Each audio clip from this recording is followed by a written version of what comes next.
Fury over the killing of an unarmed teenager by a police officer in Ferguson, Missouri, has spread to some 90 cities across the U.S. from Washington to Los Angeles.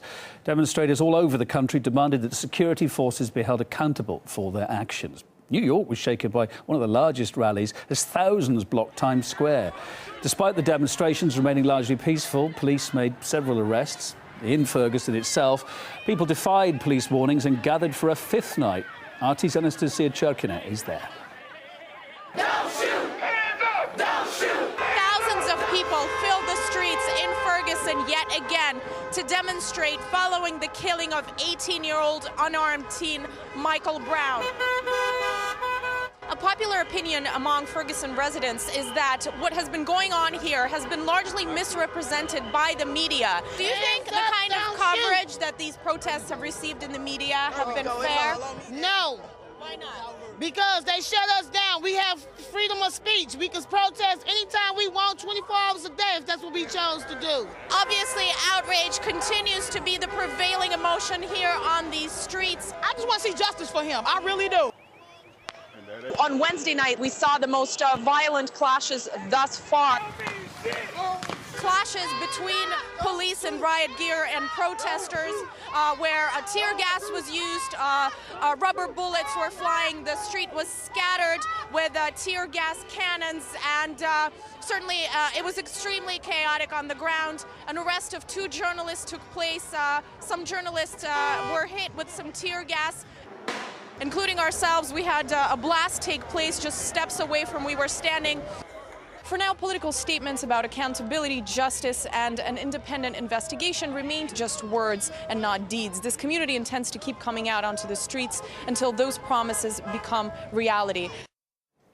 Mine-resistant military vehicles that once roamed the sands of Iraq and policemen armed to the teeth at rallies in Ferguson. It's caused a social media eruption. Well, I guess no surprise why. Mocking tweets pointed out that officers were in fact better equipped than some wartime soldiers. Have a look at this picture from one of the rallies. This officer's got some, well, you look at it, extremely serious combat gear on his shoulder there. Heavy-duty stuff. Let's look a bit more closely at what he's actually kitted out with, shall we? His headgear apparently includes a military helmet and tactical goggles. Weapon of choice, possibly a grenade or tear gas launcher, we think, there as well, with an advanced sight on it, and 2 knives on his side to top it all off. Well, that kind of deployment of that kind of equipment has led some to go as far as comparing the whole situation to something you'd find only in a police state. This heat map, let's take a look at it. It shows how the hashtag Ferguson spread across Twitter. It didn't take long for the subject to engulf the US before spreading across the Atlantic to Europe. Only after this kind of reaction that we've been seeing in the pictures, there are nights of protest, have the police now finally revealed the name of the officer who shot the teenager. His name is Darren Wilson. Political columnist Ted Rowell believes that until the police stop acting as an occupying force, people's anger won't subside. It's not the first time this has happened. This is a situation that repeats itself in all sorts of African-American communities across the United States that are policed as though they were occupied territory by highly militarized, I would say U.S. troops, but local police who are equipped as though they were occupying Afghanistan or Iraq. So, there's no connection whatsoever, but just hostility between the communities that are being policed and the police